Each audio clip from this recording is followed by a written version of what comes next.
Our speaker today is James J. Laychak, the Executive Director of the Pentagon Memorial Fund. After losing his younger brother in the terrorist attack on the Pentagon, Jim became involved in the process of creating a memorial to honor the 184 men, women, and children killed there on September 11th. He worked to establish the Pentagon Memorial Fund, the nonprofit tax-exempt organization responsible for raising the funds to design, build, and maintain the Pentagon Memorial. From its beginning, Jim served as a member of the steering committee that helped guide the project's site selection and design competition. Jim has led the Pentagon Memorial Fund since its inception and has served as its primary public spokesperson. He developed and executed the strategic plan that raised the money needed to design and build the memorial. Jim acted as the primary liaison between family members, senior leadership within the Pentagon, and the design build team throughout the construction of the memorial. The memorial was dedicated on 9/11/2008. Beverly and I were at that dedication, as were perhaps many here today. Beverly now serves as a volunteer docent at the memorial. After the memorial was dedicated in 2008, Jim guided the transition to designing and building a visitor education and conference center a short walking distance from the memorial. The center, under development now, will provide a place to educate future generations about the acts of heroism that took place at the Pentagon on 9/11/2001 and how our government responded to the attack. Please join me in welcoming today's speaker, James J. Laychak, Executive Director of the Pentagon Memorial Fund.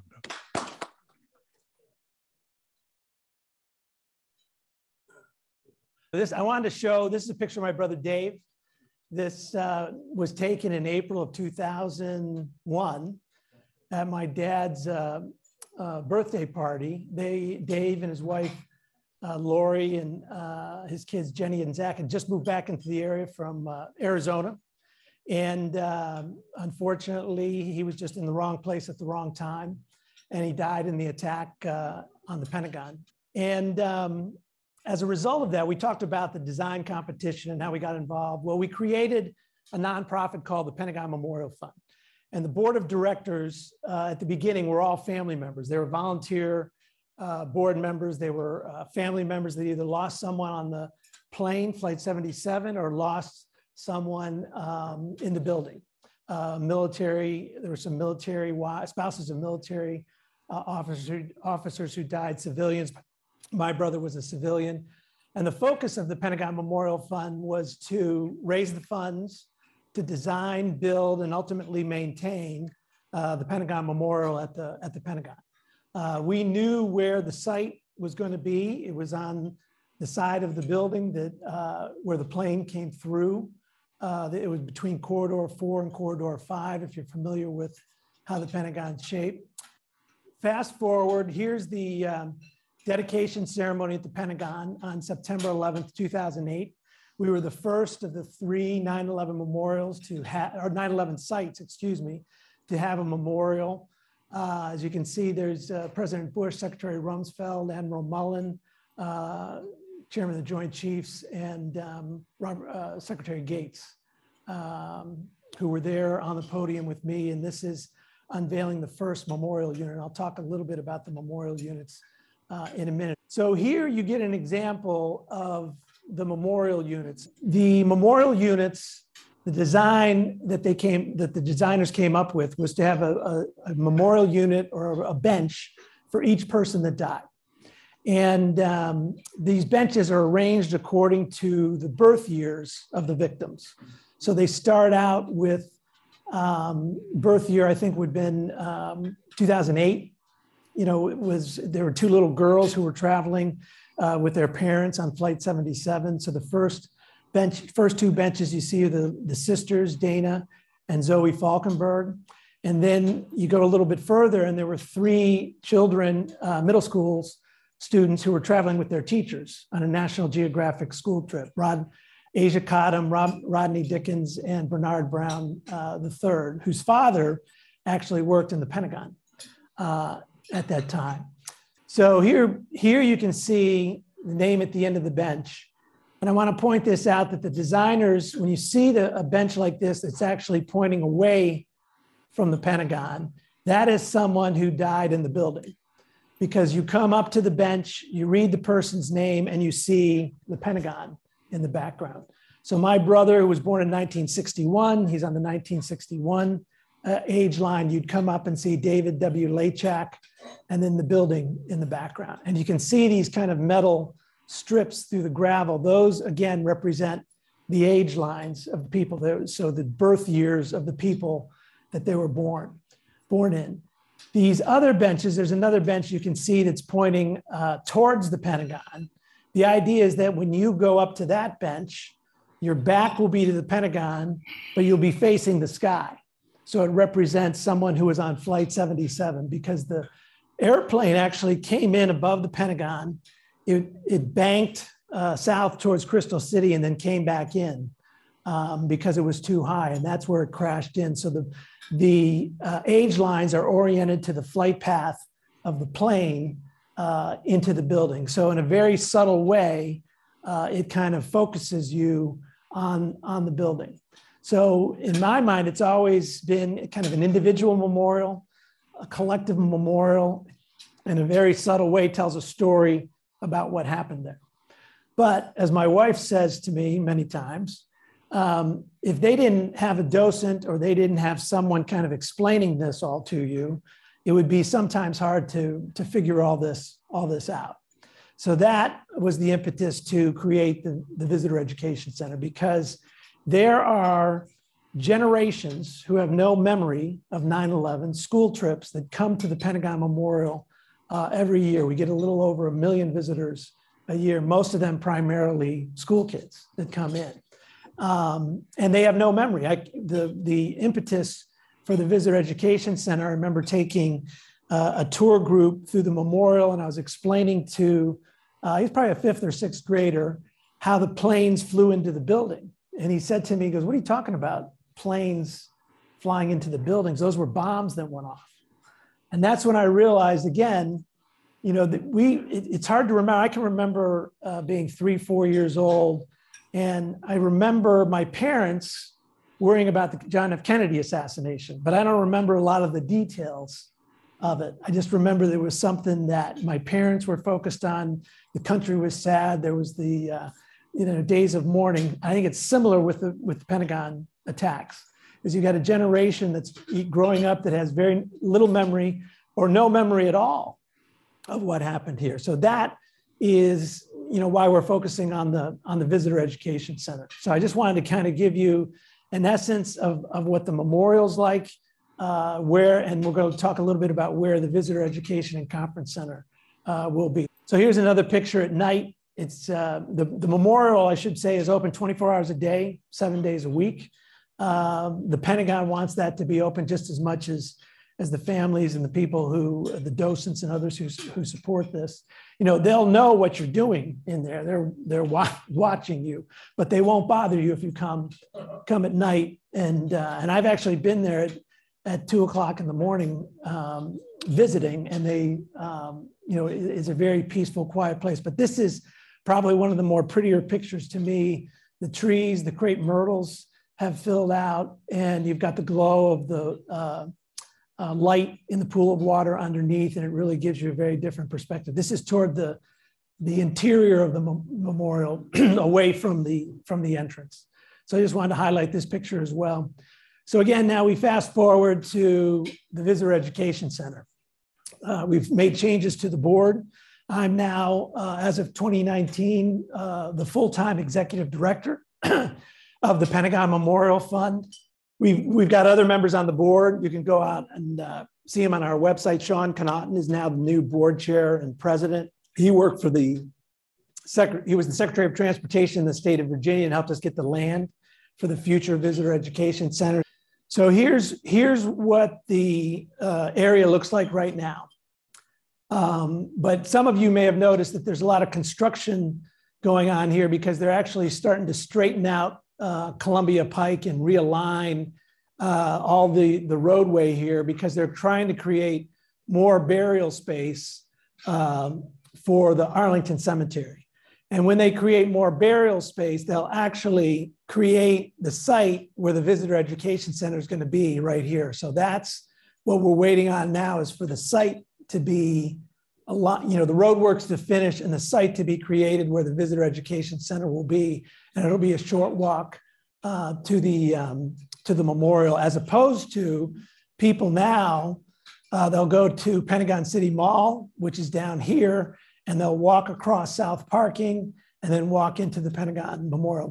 The Pentagon is excited about us building the Visitor Education Center because it's a little bit of a security risk having all these school kids, walk across South Parking during the day and into the evening. So here's kind of a rendering of what it will look like after the roads are realigned. You can kind of see this is the realigned Columbia Pike.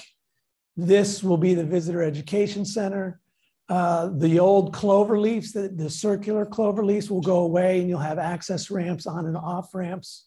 And you can see how here's the Air Force Memorial will be part of Arlington Cemetery, and this will all be new burial space for Arlington National Cemetery. So that's the plan, and this is what we're waiting on, is for this site to be realigned.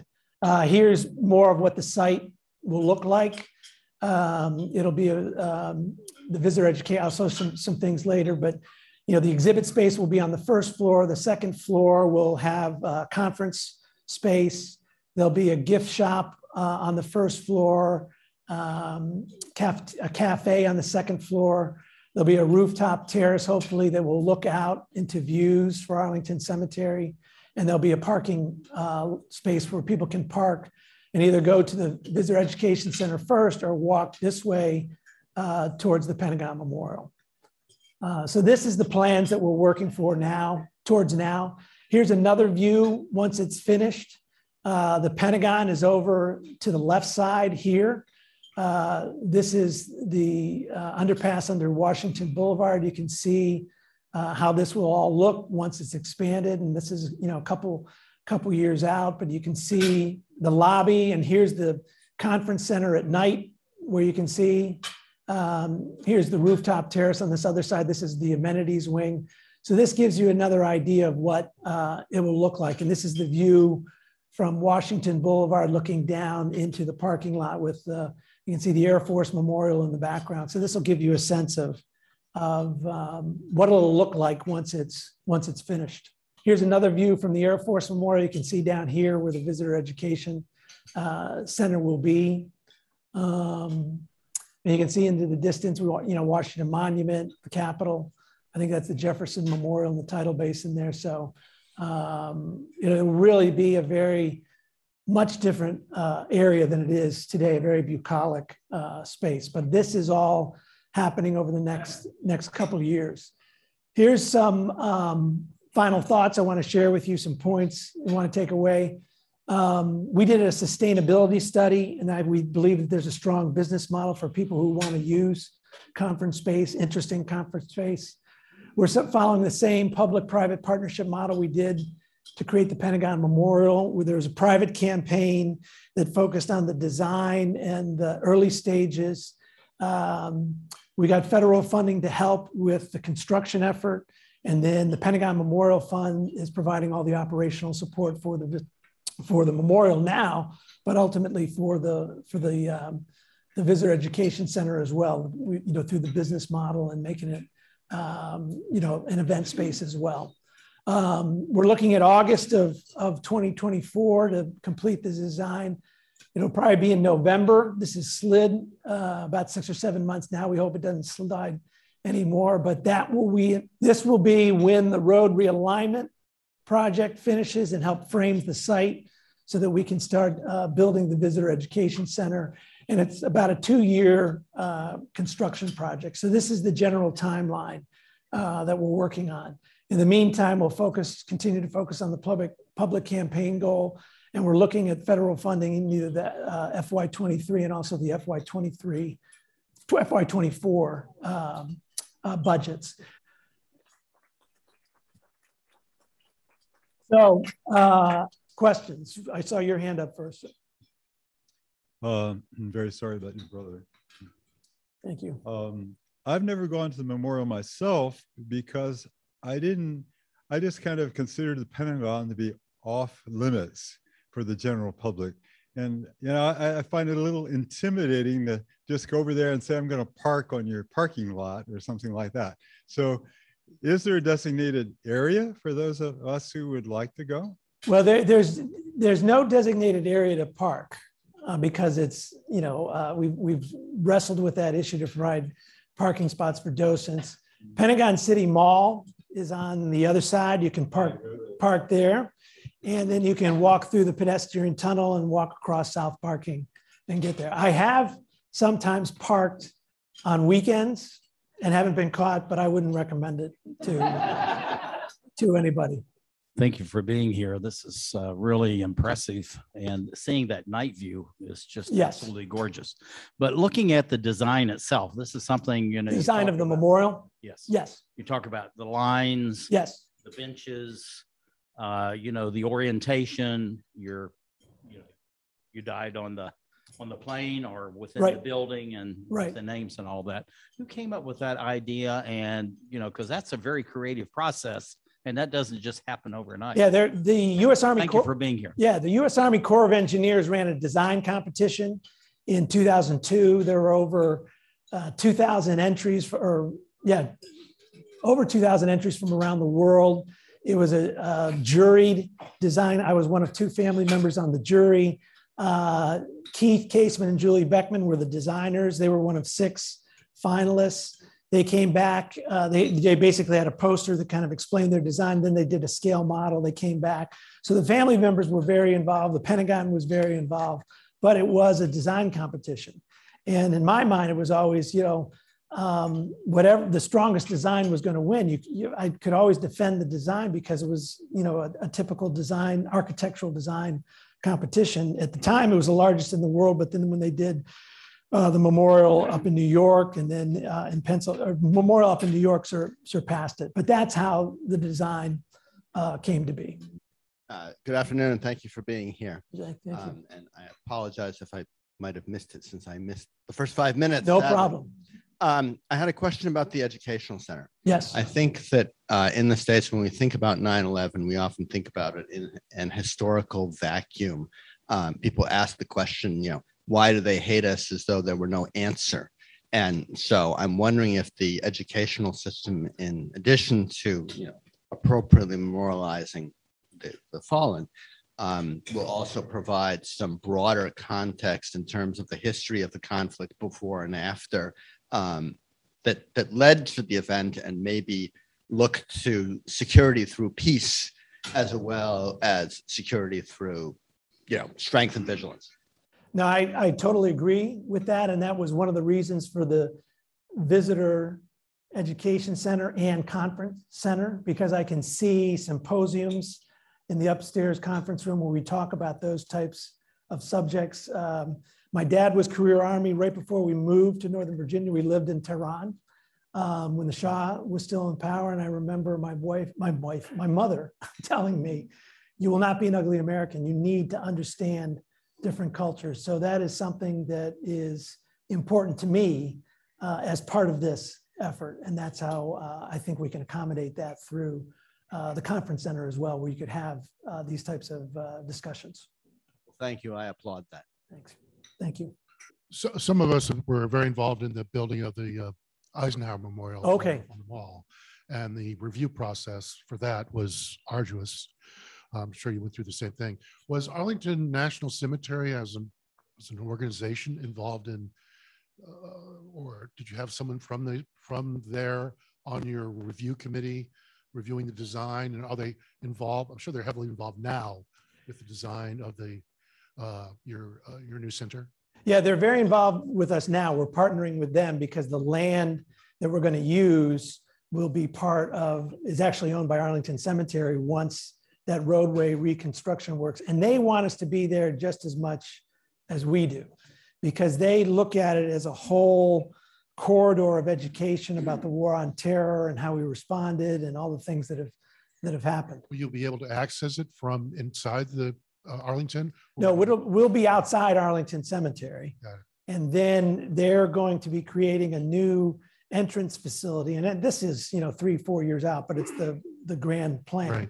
They'll be able to enter into Arlington Cemetery from the Air Force Memorial. Yeah. One last question.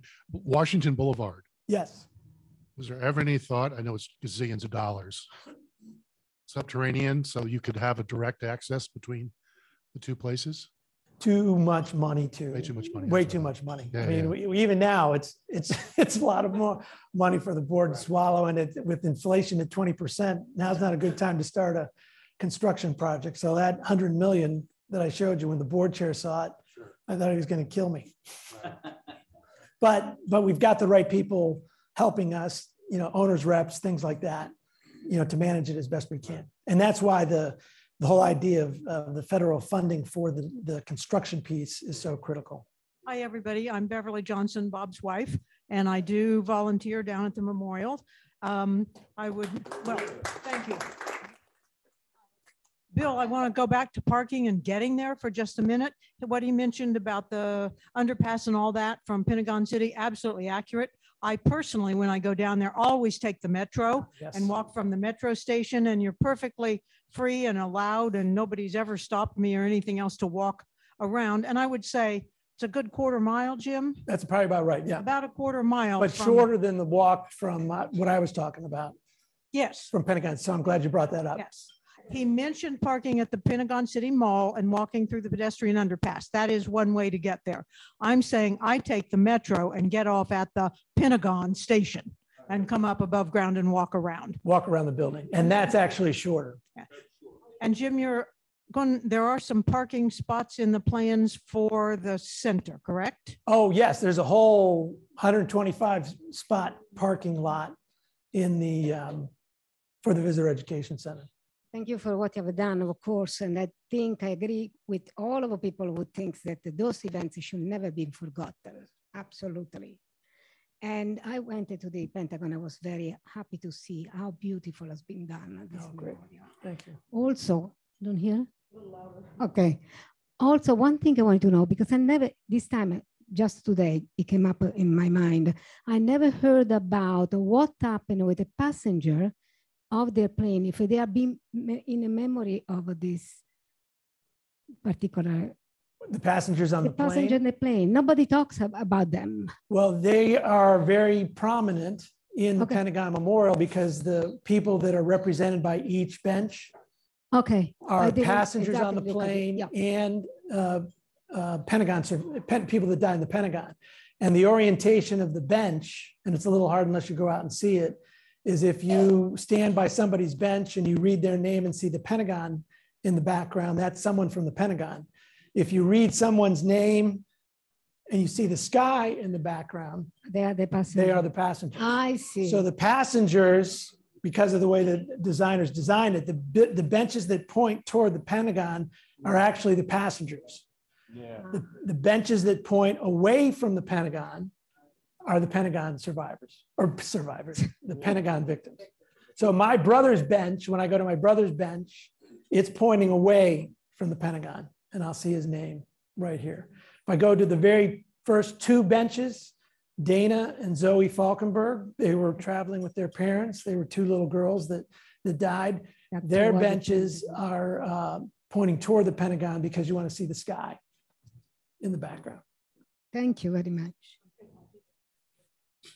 Beverly and I were so taken with how elegant and beautiful the design of the memorial was, lining up by birth dates, beginning with these infants, working up to, I believe the oldest man was 77. 71. John Yamnicki, he was in the retired Navy. Not so old anymore. Yeah. We were so taken with the elegance and beauty of this design, and the benches facing one way or the other, depending upon whether the victim was a passenger or was killed in the Pentagon. And we saw how this begged in part for interpretation, and that's why one reason Beverly has volunteered to be a docent. Yep. And has had the opportunity to explain that elegant, sophisticated design to many people. Jim, thank you so much for the idea of a birth date when you were born is something that's universal to everybody. You can connect with that. I often go down to the 1959 age line just to see, who was there. Thank you for the presentation. I have two questions. Number one, about the education center. What message would you like to send to the visitors? Who designs the educational material? Is there like a competition or something, or it's designed like, by a state official or the Pentagon?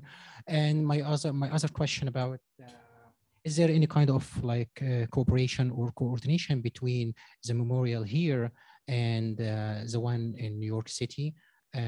Did you say competition or cooperation? Cooperation. Yeah.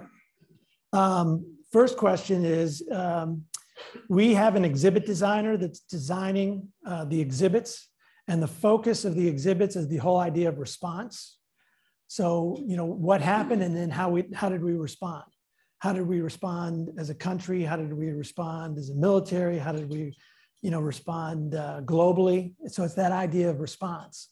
And one of the things that I think that's important about that is that we'll always be relevant, because 9/11 up in New York focused on what happened on that day. The 9/11 in Pennsylvania talked about what the passengers did and how we're talking about response and how we continue to respond, because we're still dealing with these issues. So that's why I think we'll always be relevant. So that's why I think that's important, that idea of focusing on response. And then we do cooperate with each other, but we all have our individual missions. And I know New York's not going to give me any money there, but I'll learn from them, and we'll cooperate with them, but it's really, an individual place. While we were the first one to have dedicated the memorial, we're the last ones without a visitor education and conference center. So we're trying to do it in the right way and in a sustainable business model way.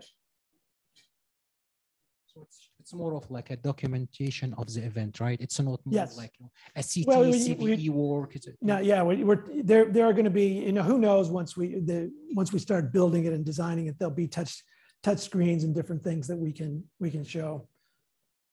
Are there any fundraising efforts from the public to keep it up and to keep it and do other things? Are you guys going to do anything like that, or are you just dependent on federal money? No. You can go online. I'll give you the address, and you can make a donation right after you leave here. Yeah.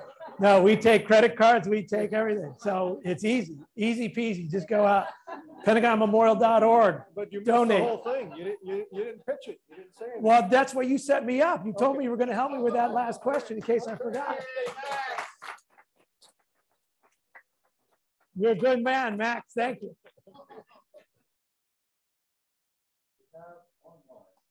Well, we want to thank you for that fantastic presentation. We have a practice in our club to plant a tree on behalf of our speakers, and we'll invite you to the tree planting ceremony. We do so in conjunction with the National Park Service, and we actually have a GPS system that will show you exactly where your tree is planted. So what a gift. Thank you so much. Thank you.